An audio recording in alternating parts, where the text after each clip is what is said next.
특별히 일부 예배 오신 것을 주님의 이름으로 두 배로 환영합니다. 아마 남자분들은 눈들이 대부분 빨개세요. 오늘 새벽 2시 20분까지 2시 2분인가요?까지 그 아시안 게임 축구 결승전 한국과 일본전이 있어서 그것도 보고 일부 예배 오셨다면 정말 대단하신 분들입니다. 그죠? 정말 대단하시죠. 옆에 분 보시면서 한번 대단한지 한번 봐주시죠. 그것까지 보고 이렇게 와서 설교하는 목사는 진짜 대단한 설교죠. 제가 한번 기도하고 우리 말씀 함께 나누겠습니다. 사랑의 하나님, 감사합니다. 오늘도 부족한 죄인을 통해서 살아있는 하나님의 말씀이 하나님의 백성들의 심령 속에 뿌려지게 하시고 싹이 나고 자라서 하나님의 놀라운 역사들이 곳곳마다 열매 맺히는 일이 있게 하여 주시옵소서. 이 시간 처음부터 마지막까지 하나님이 주장해 주시고 성령께서 역사하실 줄 믿사옵고 우리 주 예수 그리스도 이름으로 감사하며 기도하였나이다. 아멘. 오늘은 특별히 요나서를 통해서 우리 하나님의 뜻이라는 제목을 가지고 1부, 2부, 3부, 4부로 나눠서 함께 살펴보려고 하고요. 특별히 우리 1부에서는 우리 하나님의 뜻을 우리가 어떻게 찾아가야 하는가 하는 이야기를 우리가 함께 나누려고 합니다. 그리스도인이라면 특별히 하나님 나라의 백성이라고 본인이 자부하신다면 하나님의 뜻대로 살아가야 할 텐데, 문제는 하나님의 뜻을 얼마나 잘 찾고 계시느냐 하는 것이죠. 말은 우리가 참 많이 쓰는 단어입니다. 하나님의 뜻이라는 단어는 많이 쓰는데 정작 우리의 인생 속에서 하나님의 뜻이 무엇이고 하나님의 뜻을 어떻게 찾아가고 있는가 하는 것을 우리 좀 고민해 볼 필요가 있다 하는 것입니다. 여러분, 이스라엘의 가장 왕성했을 때는요, 다윗 시대와 솔로몬 시대입니다. 사실 솔로몬 시대에 가장 큰 이스라엘의 영토를 갖게 되어지죠. 그런데 사실 솔로몬이 말년에 그렇게 잘하지 못했습니다. 그래서 솔로몬이 죽고 나라가 북이스라엘과 남유다로 나누어지게 되어지는데요. 그걸 이제 분열 왕국이라고 합니다. 그래서 이스라엘 유대인들은 이제 북이스라엘과 남유다라는 이 분단 국가로 한동안을 지내게 되어지죠. 근데 이 기간 가운데 특별히 729년 BC 729년에 여로보암 2세라는 왕이 북이스라엘에 등극하게 되어지는데, 이 솔로몬 시대보다는 조금 못하지만 이스라엘 역사에 있어서 가장 큰 영토를 확장했던 왕이 이 여로보암 2세입니다. 성경에 보시면 열왕기하 14장에 보시면 이 하맛 어귀에서부터 아라바 바다까지 영토를 확장했다 이렇게 표현해놨고요. 또 하나 이 주목할 만한 일은 여러분 잘 아시는 다메섹이라는 지역 있죠. 나중에 바울이 거기서 예수님을 만나고 변화되는 그 다메섹이라는 부분이 이스라엘 북쪽에 있는데 그 도시까지 점령해서 이스라엘의 영토가 되어집니다. 이건 사실 역사적으로 아주 대단한 일입니다. 근데 이렇게 대단하던 승승장구하던 이스라엘을 멈칫하게 하고 스톱시키는 나라가 하나 있었는데 아수르라는 나라입니다. 많이 우리가 좀 들어보셨던 나라죠. 아수르라는 나라는 사실 이스라엘의 이 여로보암 2세 이전부터 사실 굉장히 큰 나라였습니다. 이 대단히 큰 나라였는데 두 가지 사건이 벌어집니다. 첫 번째 사건은 아라랏이라는 나라와 전쟁을 벌이느라고 힘을 다 소진하는 사건이 있었고요. 그 전쟁 이후에 온 나라에 이 전염병이 돕니다. 그래서 이 아수르라는 나라가 엄청난 나라임에도 불구하고 잠시 좀 세력이 약화되어지고 약간 주춤하고 있을 때 바로 여로보암 2세가 나라를 확장하는 것이죠. 제가 뭘 말씀드리려고자 하냐면, 이제 상상해 보십시오. 사실 이 아수르만 없으면 그 당시에 이스라엘은 사실 북쪽으로 쫙 또 밀고 나갔을 거예요. 우리나라 광개토 대왕처럼 아마 이 북방 정책을 잘 써가지고 엄청난 영토를 갖게 되어졌을 수도 있습니다. 그런데 그렇게 못한 이유는 아수르가 있기 때문에 그래요. 아직 힘은 빠졌지만 그래도 대단한 나라가 이 아수르라는 나라이죠. 그리고 실제로요, 나중에 시간 더 지난 다음에 BC 722년에 이 아수르가 이스라엘을 쳐들어와서 이스라엘이 멸망하게 되어집니다. 이스라엘을 멸망시킨 나라도 아수르죠. 그렇죠? 자, 이런 배경 속에서 하나님이 아미떼의 아들 요나라는 사람을 찾아가서 그에게 하나님의 말씀이 임하는 것입니다. 뭐라고 임했는가 하면 너는 일어나 가서, 그죠? 그 다음에 저 큰 성읍 니느웨에 가서 하나님의 말씀을 선포하라, 외쳐라 라고 말씀하신 것이죠. 바로 이 큰 성읍 니느웨가 지금까지 제가 설명드린 아수르의 수도입니다. 자, 그럼 한번 생각해 보십시오. 여러분들이 만약에 이스라엘 사람이라면 지금 여러분들의 나라를 가장 긴장시키고 여러분들의 나라의 경쟁 상대이기도 하고 여러분들의 나라를 나중에는 멸망시키기까지 하는 그 아수르 원수의 나라에 가서 복음을 전하고 그들에게 심판을 선포하는 일을 누가 기뻐했겠습니까? 사실 요나도 그 이야기를 들었을 때 그렇게 기쁘지 않았던 것 같습니다. 그래서 요나는 나름대로 선지자지 않습니까? 선지자가 하나님의 말씀을 들었으니까 순종은 해야겠는데 마음에 안 드는 겁니다. 아수르라는 나라가 마음에 안 드는 것이죠. 니느웨라는 성이요. 그래서 나름대로 머리를 쓴 것 같아요. 제가 볼 때 이 문법을 잘하는 친구가 아니었을까, 요나는. 그래서 이 문장을 잘 분석해 보니까 하나님의 명령이 이렇게 조금 구별이 되어지요.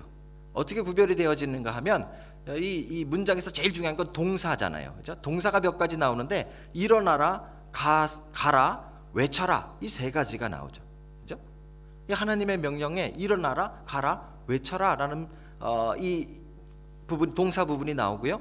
그 다음에 저 큰 성읍 니느웨라는 그 일을 행할 대상에 대한 목적어에 해당하는 부분이 하나 등장하는 겁니다. 제가 너무 아침부터 복잡하게 하나요? 예. 뭘 설명드리려고 제가 지금 애쓰는 거냐면요, 요나 마음속에 하나님의 말씀을 들었고 순종은 해야겠고 하나님의 뜻은 대충 알겠는데 그것을 그대로 받아들이기에는 그 아수르라는 나라가 너무 싫고 자기 마음에 안 드는 겁니다. 그래서 하나님의 명령을 분석해서 반만 듣기로 하는 거죠. 그렇죠? 일어납니다, 갑니다, 나중에 가서 외치려고 합니다. 그런데 단 하나, 니느웨는 마음에 안 드는 거죠. 생각을 했겠죠. 니느웨가 아니라 좀 다른 곳에 가서 하나님 명령대로 외치면 어떨까. 그 당시에 니느웨 못지않게 크게 번성하고 있었던 도시가 있었는데 다시스라는 지금의 스페인에 있는 도시입니다.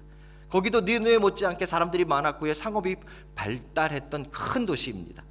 그러니까 요나는 나름대로 여기서 외치나 어차피 하나님의 말씀대로 외치는 건 똑같으니까 여기 말고 내 마음에 드는 다시스에 가서 외쳐야겠다라는 것이죠. 여러분, 이 부분은 어떻게 생각하십니까? 하나님께서 뭐라고 말씀을 하셨고 우리가 뭐 말씀을 읽었고 하나님의 뜻을 대충 알겠는데 우리의 마음에 안 들 때 가끔 우리는 우리 안에서 이 하나님의 뜻을 걸러내서 우리가 만들어내는 어떤 하나님의 뜻이 있습니다. 처음부터 이 요나가 하나님의 말씀을 듣고 난 도저히 못하겠습니다. 그리고 이거 뭐 이 전문 용어인데 BJL 예전에 말씀드렸죠. 뭐죠? 배째라 하고 그냥 팍 누워버린 그런 건 아니잖아요. 그죠? 나름대로 선지자니까 하나님의 말씀을 듣고 그대로 따르려고 마음은 먹었지만 요거 한 부분만 마음에 안 드니까 반만 순종하자 하고 지금 일어나 가서 외치는데 니느웨가 아니라 다시스로 가는 그걸로 약간 변경하는 것입니다. 여러분, 하나님의 뜻, 이거 하나님의 뜻일까요? 사실 안 하는 것보다 훨씬 낫지 않을까요? 그렇죠? 여러분, 기도하라 하나님이 이렇게 말씀하셨어요.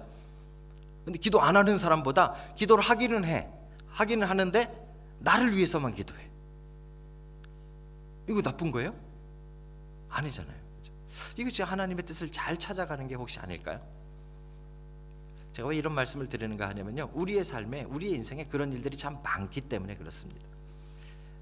이 남 목사님이랑 저와의 차이점이 하나 있는데, 남 목사님이 저를 부러워하시는 게 하나 있습니다. 하나도 안 부러운데 딱 하나. 남 목사님은 부모님이 불신 가정이었고 안 믿는 가정이었고, 저는 아버님 목사님이셨어요. 그래서 남 목사님이 한 번씩 그 얘기를 하세요. 강 목사는 아버지가 목사님이어서 좋았겠다라는 말씀을 하세요. 근데 사실은요, 좋았던 것도 물론 있습니다. 있는데 안 좋은 게 더 이만큼. 안 좋은 게 더 이만큼. 저희 아버님은 저희 어머님 여기 와 계시지만요 대단하신 분이었어요. 제가 저희 아버님을 제 입으로 이렇게 말씀드릴 줄 몰랐지만 대단하신 분이었어요. 그 경주 도서관 관장도 하시고요. 그리고 그 마을 문고라고 여러분 아십니까? 그러니까 이게 시골로 다니면서 이렇게 도서 배급하는 건데 그거를 몇 분이서 같이 창설하셨던 창설자예요. 그래서 나중에 이렇게 상도 받으시고 그러셨어요. 대단하신 분이죠. 근데 그분이 갑자기 돈을 벌겠다고 이 사업을 시작하셨어요. 커튼 공장을 하셨대요. 저는 잘 기억 안 나요. 그때는 홀라당 다 불이 났죠.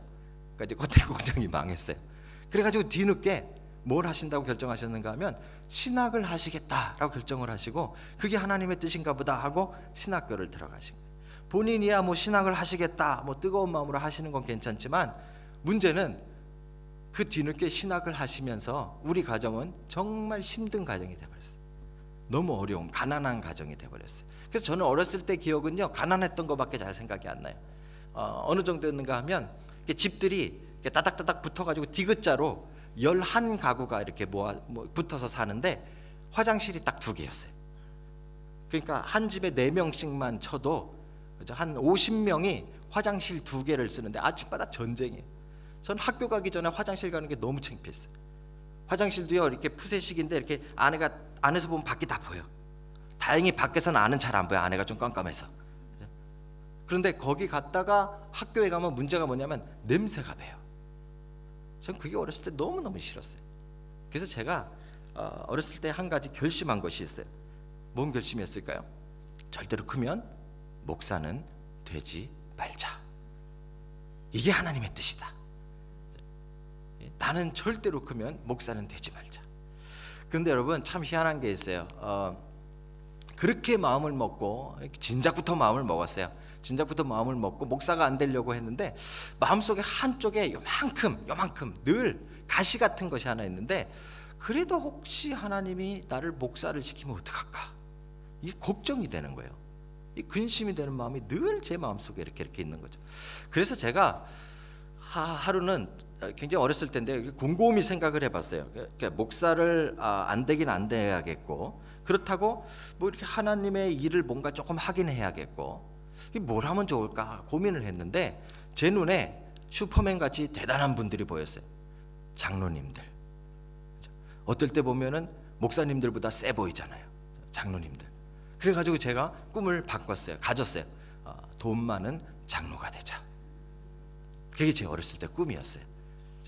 이게 어떻게 생겨난 꿈인가 하면 아까 말씀드린 대로 내 마음속의 한쪽 구석에 혹시 하나님이 나를 목사라고 부르시면 어떡하나 하는 걱정과 그렇죠? 하기 싫고 안 해야겠다라는 나의 결정, 이 2가지를 짬뽕을 해가지고 나름대로 만들어낸 것이 돈 많은 장로가 되는 거죠. 우리 장로님들 오해하지 마십시오. 돈이 없으셔도 참 훌륭한 장로님들 진짜 많으세요. 그렇죠? 근데 그때 제 눈에는 장로님들은 다 잘 사는 것처럼 보였어요. 집에 가면 화장실이 하나씩 다 있었거든요. 저희 집만 11가구가 화장실 2개 썼지. 그죠? 그래서 나도 돈 많은 장로가 돼야겠다. 여러분 어떻게 생각하세요? 이 하나님의 뜻을 우리가 대충 이렇게 찾아갑니다. 그죠? 하나님의 뜻을 찾는데 뭔가 내가 하고 싶은 것, 하기 싫은 것 이걸 막 조합하고 짬뽕을 시켜가지고 대충 이거 하나님의 뜻인 것 같기도 하고 아닌 것 같기도 하고 열심히 장로님으로 교회를 섬기는 거 얼마나 좋은 일이에요. 그죠? 그런 것 같은데 또 한쪽으로 또 돈을 벌고 싶은 마음도 거기 막 섞여져 있고. 우리가 보통 하나님의 뜻을 이런 식으로 찾아가고 있다라는 것이죠. 요나는 어떻게 했을까요? 요나는 자기 나름대로 이 짬뽕으로 하나님의 뜻을 만들어내고 그 다음에 일어나 가서 외치기 위해서 니느웨가 아니라 다시스로 가기 위해서 움직이기 시작합니다. 일어났고 가기 시작합니다. 자, 이 니느웨는 이스라엘에서 동쪽 방향에 있습니다. 북동쪽에 있는데 육로로 갈 수 있습니다. 다시스는 이스라엘에서 스페인 쪽입니다. 다시 말씀드리면 지중해를 건너서 배를 타고 가야 됩니다. 그래서 다시스로 가려면 항구로 일단 내려가야 되죠. 그래서 요빠라는 항구로 내려갑니다. 이 요빠가 어딘가 하면 여러분 이스라엘에 가시면 텔아비브라는 곳이 있습니다. 거의 이스라엘의 수도 같은 곳이죠, 그죠? 이 텔아비브의 남쪽이 그 당시에 요빠입니다. 이 예루살렘에서 약 45km 정도 떨어져 있습니다. 그 요바로 이제 이 요나가 딱 갔습니다. 근데 놀라운 일이 벌어졌어요. 요바에 가자마자 오늘 성경이 뭐라 그러는가 하면 마침 다시스로 가는 배를 만난지라 이렇게 써놨어요. 우리는 어떻게 생각하는가 하면 하나님의 뜻대로 이게 하나님의 뜻인가 아닌가를 어떻게 알 수 있는가 하면 하나님의 뜻은 막 길이 막 열려요. 그죠? 하나님의 뜻은 문이 막 열려요. 그럼 우리 하나님의 뜻인가 보다. 이렇게 생각하는 것이죠. 그죠? 이건 무슨 말인지 아시죠? 우리는 보통 하나님의 뜻을 어떻게 생각하는가 하면 우리의 일이 잘 풀리기 시작하면 이게 하나님의 뜻이고 하나님이 원하는 길인가 보다 그렇게 생각을 한다는 거죠. 오늘 요나는 그렇게 생각했어요. 요바로 갔어요. 일어나 가서 외치기 위해서 요바로 갔어요. 하나님이 원하는 길이 아니라 자기가 원하는 길로 간 거예요. 50%만 순종해서 갔는데 놀라운 일이 벌어졌어요. 요바로 가는 배를 요바에서 다시스로 가는 배를 바로 만난 거예요. 학자들에 따라서 조금씩 의견이 다른데요. 그 당시 요바에서 다시스로 가는 배가 그렇게 자주 있진 않았던 것 같아요. 어떤 사람 몇 달마다, 어떤 사람 몇 주마다, 어떤 사람 며칠마다 이렇게 말하는데 정확한 근거는 없어요. 중요한 것은 가자마자 다시스로 가는 배를 만날 확률은 거의 없다는 거예요. 그런데도 불구하고 요나가 요바로 가자마자 다시스로 가는 배를 만났어요. 어떻게 생각했겠어요, 여러분? 하나님께서 길을 열어주시는구나. 여러분, 이렇게 일이 술술 잘 풀리면 정말 하나님의 뜻일까요? 여러분들이 무엇을 계획하고 여러분들이 무엇을 기도하고 여러분들이 뭘 꿈꿨는데 하나님께서 환경을 쫙쫙쫙쫙 바꿔주셔서 막 그쪽으로 길이 뻥뻥 뚫려요. 그럼 우리는 일단 이게 하나님의 뜻이구나. 자꾸 막히는 길, 이거는 하나님 뜻이 아닌가 보다. 여러분과 제가 대부분 이렇게 하고 살고 있지 않습니까? 제가 어영부영 어떻게 대학을 들어가서요, 대학을 졸업할 때가 됐는데 저는 축산과를 공부했습니다. 이 졸업할 때가 됐는데 성적이 그렇게 좋지는 않았어요. 제 어머니 계신데 이런 거 말씀드리긴 죄송하지만 성적표를 별로 본 적이 없으세요. 그러니까 잘하는 줄 알고 있어요. 계속 중학교 2학년 때 잠깐 잘했어요. 그때 성적표 보여드리고 거의 안 보여드렸기 때문에 우리 어머니는 계속 쭉 잘한 줄 알고 있죠. 근데 언젠가도 제가 수요일 날 한번 말씀드렸나요? 제가 중앙대학교 축산과를 입학했는데 중앙대학교 축산과가 서울에 있다가 안성으로 내려갑니다. 중앙대학교 가운데 서울 캠퍼스 다 끝나고 안성 캠퍼스 쭉 시작해서 맨 마지막 이 학력고사 점수 제일 낮은 학과가 중앙대학교 축산과예요. 떨어졌어요, 처음에. 떨어지면은 거기에 대기자 명단이 한 4명 있답니다. 4명에도 없었어요. 내 친구들이 너는 거기도 없었는데 어떻게 들어왔니 물어보더라고요. 아마 4명도 지나고 많이 등록을 안 했나 봐요. 결국 저한테까지 순서가 온 거죠. 그래서 제가 중앙대학교를 문 닫고 들어갔습니다. 89년도에. 그래 뭘 공부를 했겠어요. 그 공부를 거의 안 했어요. 4학년 때가 되니까요, 돈 많은 장로가 되려면은 돈을 벌어야 될 거 아니에요. 취직을 해야 될 거 아닙니까? 근데 제 학벌, 그다음에 제 성적을 가지고는 취업이 될 만한 데가 없는 거죠. 그런데 4학년 2학기 시작하자마자 교수님이 갑자기 어떤 잘 아는 분한테 소개를 받아서 그 회사가 아주 조그만데 새로 막 시작되는 회사인데 그 사장님이 굉장히 유명하신 분이래요. 우리나라에 홀스타인 소를 처음으로 수입하셨던 분이에요. 엄청나게 이 업계에서는 되게 유명한 분이죠. 그분이 신입사원을 하나 좀 보내달라고 우리 교수님한테 부탁했는데 교수님이 누구 갈 사람 없냐 그랬는데 다들 이제 좋은 회사 가려고 다 기다리고 있었고 2학기 초반이었기 때문에 아무도 안 가는 거죠. 손들었죠, 잽싸게. 저요. 그래서 교수님이 성적을 보아하니 얘 보내가지고 욕먹을 것 같지만 그래도 보낸 거예요. 인터뷰를 하는데요, 사장님이 그때 63세셨어요. 제가 군대도 눈이 나빠서 못 가고 20대 초반에 이제 인터뷰를 하러 간 거죠. 이 사장님이 이렇게 성적을 보면서 너는 왜 이랬냐 이런 말씀 안 하시고요, 뒤에 한문으로 이 족자가 큰 게 걸려 있었어요. 뭐죠? 우양산천 뭐 어쩌고 이런 게 써 있었어요. 갑자기 그걸 읽어보래요. 반밖에 못 읽었어요. 그랬더니 그게 무슨 뜻인지 알겠냐? 모르죠. 대충 내가 생각하는 대로 뭐 어쩌고 얘기했더니 그래 됐다, 내일부터 나와서 일해라. 그래서 일을 시작한 거예요. 일이 술술 풀리잖아요. 그죠? 제가 처음으로 직장 생활을 시작을 했는데 저는 제가 그런 재능이 있는 줄 몰랐어요. 나중에 조금 지나니까 열심히는 다녔어요. 열심히는. 근데 사실 저희 집이 우이동이었고 회사가 대치동이었는데 길이 막히기 때문에 일찍 새벽까지 막 5시에 출발해가지고 한 6시나 6시 반이면은 회사에 갔어요. 사장님은 제가 굉장히 성실해서 일찍 오는 줄 알고 저를 본인 아들들에게 막 모델로 삼으셨어요. 성준이처럼 해라 막 이러죠. 저는 길 막혀서 일찍 나왔다는 말씀 못 드리고 늘 일찍 갔어요. 그런데요, 영업을 배우기 시작했는데 목장 영업은요 참 쉬워요. 제가 죄송합니다. 교만하게 이렇게 말씀드려서 이 시골 분들은요 참 순박해서 칭찬만 조금 해주시면 다 퍼주세요. 그러니까 칭찬만 조금 해주시면 막 이 물건도 사주시고 되게 친해지세요. 근데 여러분 한 6개월만 지나면 이 젖소 농장에서는 어떤 소가 우유가 많이 나오는지를 볼 수 있어요. 이 유선이라 그러는데요. 이 유선하고 이 꼬리뼈 쪽에 살이 얼마나 빠졌는가를 보면 그 목장에서 어느 소가 제일 우유가 많이 나오는 걸 알 수 있어요. 이제 그걸 배웠어요. 그래서 딱 가자마자 목장에 가자마자 모르는 목장이지만 들어가서 아 사장님 이 소 잘 키우셨네요. 이 우유 많이 나오겠네요. 그러면요 별로 그렇게 안 물어봤는데 막 얘기해서 이 소가 작년에는 어땠고 이 올해는 이랬고 막 얘기하세요. 그러고 나서 물건 사주시죠. 이 칭찬을 하니까 막 마음이 열리시는 거예요. 그 나중에는요 그 가가지고 소가 다 형편없으면 소를 칭찬할 수 없잖아요. 그럼 어떻게 칭찬하는가? 개라도 칭찬해요. 들어가는 입구에 개가 있길래 개가 좀 커요. 막 짖고 막 되게 싸나워 보여요. 어유 개를 잘 키우셨네요. 그랬더니 그 집 아줌마가 나와가지고 그 작년에 개 4마리 팔아가지고 피아노 샀대요. 막 그렇게 이 술술 일이 잘 풀리기 시작하는 거죠. 그리고 전 승진했습니다. 제 친구들은 대학 군대 갔다가 돌아와가지고 이제 복학해서 막 3, 4학년 다닐 때 저는 대리로 승진해가지고 열심히 직장 생활을 하고 있었죠.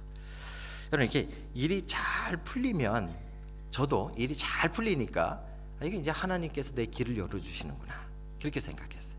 하나님 뜻이구나. 요나도 그런 거예요. 내려갔더니 마침 다시스로 가는 배를 만난 거예요. 일이 잘 풀리니까 이 하나님께서 길을 열어주시는 이게 하나님 뜻이구나. 그래가지고 요나는 그 배에 타자마자 맨 밑에 내려가서 이제 깊게 잠듭니다. 왜냐하면 자기만 하면은 배니까 자기만 하면 다시스까지 가게 될 거잖아요. 그래서 아주 편안한 마음으로 요나는 잠이 들기 시작합니다. 그런데 여기에 하나님의 작전이 있었어요. 이 배를 태워놨기 때문에 그 도망을 못 가는 거예요. 이 배를 태워놨기 때문에 이제 자기가 뭐 서쪽으로 갈까 동쪽으로 갈까 다시스로 갈까 니누에로 갈까 이걸 못 하는 거예요. 하나님은 요나를 배에다 가둬놓고 그 다음부터 이제 흔들기 시작합니다. 풍랑이 일기 시작합니다. 난리가 났습니다. 다 죽게 생겼습니다. 막 선원들은 위에서 이제 배를 가라앉지 않게 하기 위해서 짐들을 막 던져놓기도 하고요. 성경은 이 부분을 뭐라고 설명하는가 하면 하나님의 얼굴을 피하여 도망가는 요나라고 말합니다. 그렇죠? 일은 잘 풀렸지만 무슨 말인가 하면 일은 잘 풀렸지만 하나님의 뜻이 아니라는 말이에요. 일은 잘 풀려서 거기까지 바다 한가운데까지 갔지만 하나님의 뜻이 아니었다는 말이에요. 그렇죠? 여러분 하나님의 뜻은 일이 잘 풀린다고 찾아지는 것이 아니라는 것이죠. 저도 몰랐습니다. 저도 막 승진하고 그러니까 일이 잘 풀렸으니까 그게 하나님 뜻인 줄 알았어요.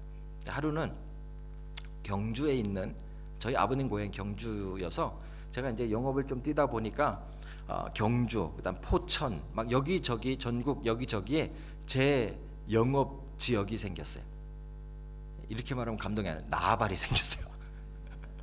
그래가지고요 거기 목장 그 아저씨들이 저를 찾는 전화를 막 회사로 계속 하고 제 이름으로 물건을 사고 하니까 회사에서 이제 제 위치가 점점 높아지는 거예요.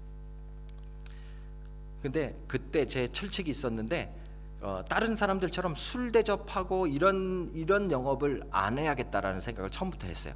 참 똑똑한 생각이죠. 그리고 아까처럼 칭찬하는 영업을 한 건데 그게 더 잘 먹혔어요. 그렇죠? 그래서 심지어는 제가 신입사원 데리고 경주 갔다 올라오는데 그 목장 아저씨가 갑자기 그 지갑에서 막 돈을 꺼내더니 10,000원짜리 몇 장을 꺼내가지고 가면서 이 라면이라도 사 먹으라고 제 여기다 딱 넣어주는 거예요. 그랬더니 이 신입사원이 올라올 때까지 아무 말도 안 하다가 휴게소에서 저한테 물어보는 거 있죠. 그런데 대리님, 어떻게 영업을 하면 돈을 주고 영업하는 게 아니라 돈을 받으면서 영업할 수 있습니까? 안 대단하게 느껴지시나 본데 대단한 일이었어요. 그때는, 그 당시에는 다 영업할 때 다 뭐 사주고 막 이래야 돼. 술 사주고 막. 경주에서요, 제가 아는 아주 친한 이 사장님 두 분이 전화를 했어요. 제가 바빠서 못 내려간다니까 회사로 물건을 잔뜩 시켰어요. 그거 가지고 내려오라고. 그래가지고 어쩔 수 없이 제가 내려갔어요. 내려갔더니요, 저를 위해서 서프라이즈를 준비하셨어요. 저를 데리고 저녁을 대접해주고 저를 대접해주겠다고. 제가 대접해야 되는데 오히려 저를 대접하겠다고 저를 데리고 이 경주에서 포항 죽도시장까지 갔어요. 포항 죽도시장에 횟집에 가가지고 회를 잔뜩 먹고 매운탕까지 먹고 배불리 먹고, 그리고 이제 돌아갈 줄 알았더니 노래를 한 곡 부르고 가재요. 노래방을 갔어요. 노래방을 갔는데 노래방이었어요 분명히. 그래서 노래를 부르는 분위기였는데 좀 저녁 때가 조금 깊어지니까 술을 가지고 나오는 거예요. 술을 먹고 노래를 불러야 더 잘 불러진대요. 고음도 잘 올라가고. 술을 먹기 시작했어요. 저도 그냥 제가 대접해야 되는데 대접을 받는 입장이니까 거절하지 않고 저도 같이 마셨어요. 같이 이렇게 술을 마시면서 막 노래를 불렀는데 12시가 되니까 이 현관 셔터를 내리는 거예요. 그 당시에 단속을 하고 있었어요. 이 노래방 뭐 술집 이런 거 단속을 하고 있는데 셔터를 내리는 거예요. 이게 지하였는데 셔터를 내리고 문이 딱 닫히는 거예요. 그래서 우리는 이제 어떻게 가나 했더니 이 아저씨 두 분이서, 사장님 두 분이서 웨이터를 불러서 속닥속닥 하더니 조금 있으니까 여자분들이 3분 들어오세요. 그들이 각각 옆에 앉으셨어요. 제가요, 술을 먹고 약간 이렇게 해롱해롱 되다가 그분들을 보는 순간 이게 되나? 이러면 되나? 내가 이대로 가는 게 맞나? 막 갑자기 막 가슴이 쿵쾅쿵쾅 뛰기 시작했어요. 그때만 해도 참 순진했습니다, 제가. 그래가지고요, 벌떡 일어나서 제 옷을 들고 밖으로 뛰쳐나갔어요.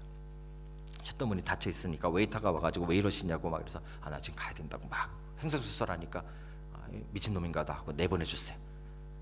밖에 나왔는데 이 뭐 어디로 가야 될지 여기가 어딘지도 전혀 모르겠는 거예요. 정신도 해롱해롱하고 무조건 택시를 탔어요.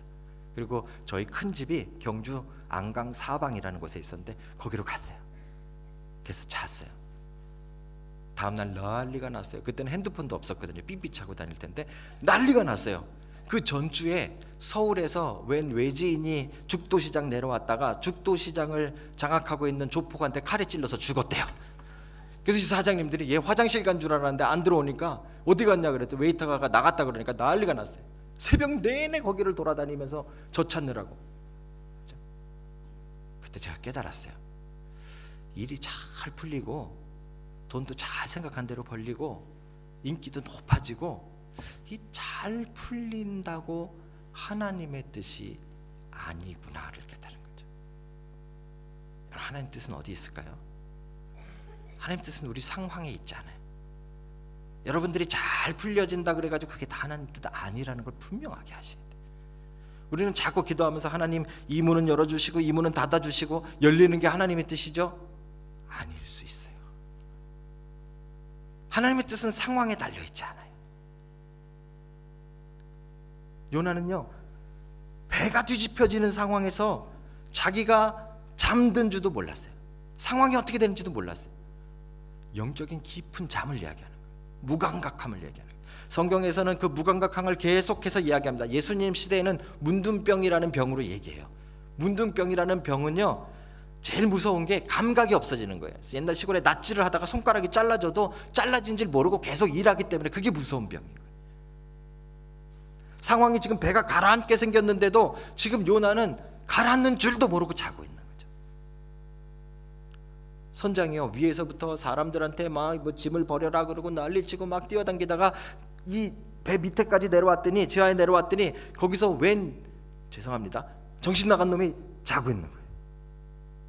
이렇게 말하니까 별로 이렇게 굉장히 곱게 들리시죠? 자빠져 자고 있는 거예요. 자는 자의 어찌미냐. 야, 넌 도대체 뭐 하는 놈이냐. 그러고 나서 말합니다. 일어나 내 하나님께 구하라. 이 문장이요, 문장에 어떤 목사님이 설교가 가르쳐주면서 설명해 주시더라고요. 일어나, 쿰, 구하라. 이 말은 2절에서 나왔던 외쳐라랑 똑같은 캐라입니다. 그러니까 요나는 막 자다가 웬 선장이 와가지고 자기를 뭐 발로 찼는지 어떻게 했는지 흔들어 깨우면서 자기가 2절에서 예전에 예루살렘에서 요바로 오기 전에 이 배에 타기 전에 하나님께서 자기에게 말씀하셨던 일어나 가서 외쳐라 라던 그 말씀을 선장의 입을 통해서 지금 듣는 거예요. 일어나서 외쳐라, 쿰 캐라. 누나가 번떡 일어났습니다. 아, 내가 하나님의 뜻을 잘못 알고 있었구나. 하나님의 뜻으로 돌아가야겠다.